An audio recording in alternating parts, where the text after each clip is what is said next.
Hi everyone, welcome to my kitchen. Today I'm going to show you how to make a Masala Vada curry, which is a very traditional dish from Tamil Nadu, and various regions of Tamil Nadu make this dish in slight different ways. Okay, and this is essentially Chana Dal, which is ground along with the chilies and somph and then made into a vada, and I'm going to be making it healthy by frying it in paniyaram pan. So let's just dive right in and I'll show you how to make this Masala Vada curry.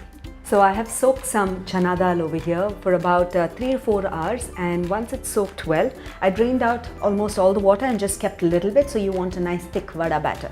So I'm just going to go ahead and add my soaked chana dal into my tall jar, and tall jar is extremely useful in grinding, your vada batter or the dosa batter, anything. It has a good space and to make it into a good batter. Okay, so into this I'm going to add in the somph, which is the fennel seeds, also known as sombe, and some curry leaves and some dry red chilies. I'm going to go ahead and grind this to make a masala vada batter. Okay, and if you have had masala vadas, also known as ama vada, it's very similar to that, and this essentially gives a nice crunch and spice to the curry as well. And I'm going to add salt to taste, and that's it. So we'll cover the jar and then blend it to make a nice thick and a coarse mixture. So the vada batter is ground beautifully. You will notice that it has a little bit of that dal chunks in it, and allow it to be there because when we pan fry it will give a nice crunch, and when we add it to the curry, the masala gravy that we're going to be making, it'll taste really nice. So that's it. So now the next step is going to pan fry it in a paniyaram pan and then make the masala. So I've preheated my paniyaram pan. I'm going to be making these masala vadas into the paniyaram pan, but there are multiple ways you can do it. Either deep fry it or even steam it in a steamer, like make small portions like a parpusli thing and then steam it in a steamer and then add it into the curry. But I like making it in the paniyaram pan because it gives a nice texture. So first I'm going to add in oil into all my cavities. Now that I've added my oil, I'm going to spoon in the vada batter into each one of these cavities and pan fry them until it's nice and crisp on both the sides. Okay, this will take close to about 5 minutes for one batch to get done. So once it's done, you will be ready to actually make the curry and then put it in.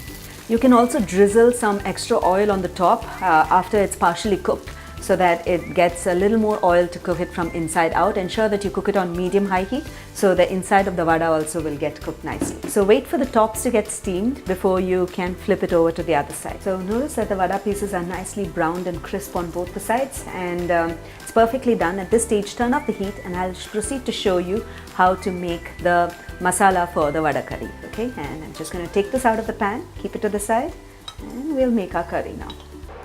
I'm going to add in oil into my pan, and I'm going to add in all my spices first and roast them for a bit, and then add the onion, ginger, garlic, and then saute them.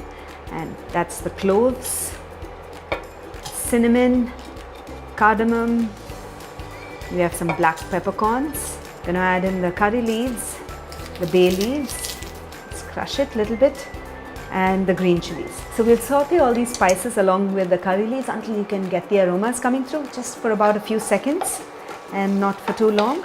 And I'm going to be adding these whole spices. Whole spices brings in a lot of flavor to curries because as it sits into the curry, the flavors get deeper and deeper as opposed to just using powdered masalas. Okay, so I love using whole spices. I can already smell the flavor of the clove and cardamom and cinnamon coming through. At this stage, I'm going to go ahead and add my chopped onions, ginger and garlic.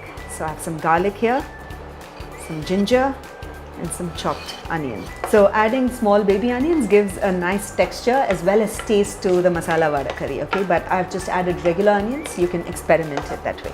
So I'm just going to saute this until the onions become nice and soft for about 3 to 4 minutes. Once it does, I'll show you the next steps. So notice that the onions have become lightly browned as well, and at this stage I'm going to go ahead and add in my tomato puree. You can also add chopped tomatoes and then saute it until it becomes nice and thick, but these are pre-cooked tomatoes. What I did was cook the tomato in the pressure cooker, remove the skin, remove the water, and then pureed it so I have a nice thick puree. Okay, so and I always keep these tomato purees handy in my refrigerator because making curries become very easy and it can be done in a jiffy. Okay, so just give it a stir, and then I'll add in my simple masalas, which is the red chili powder and some turmeric powder and coriander powder. That's it, because we have already added whole spices. We don't have to add anything more. I'm going to give this a stir and allow the tomatoes to come to a brisk boil for about a couple of minutes, and once it does, we'll add in the water and the fried vadas, the pan fried vadas, and the masala, and simmer it for about 10 minutes, and the masala vada curry would be ready. So I've sort of pan fried the tomato mixture along with the masalas for about a minute or two, and once the raw smell goes away, we're going to add in the salt. We'll add in the water to adjust the consistency of the curry so that the vadas will soak in a lot of water. So you have to actually simmer the vada in this curry for a good 10 minutes, and they'll absorb all the water and it'll thicken up, and you have to wait for it until the curry becomes nice and thick.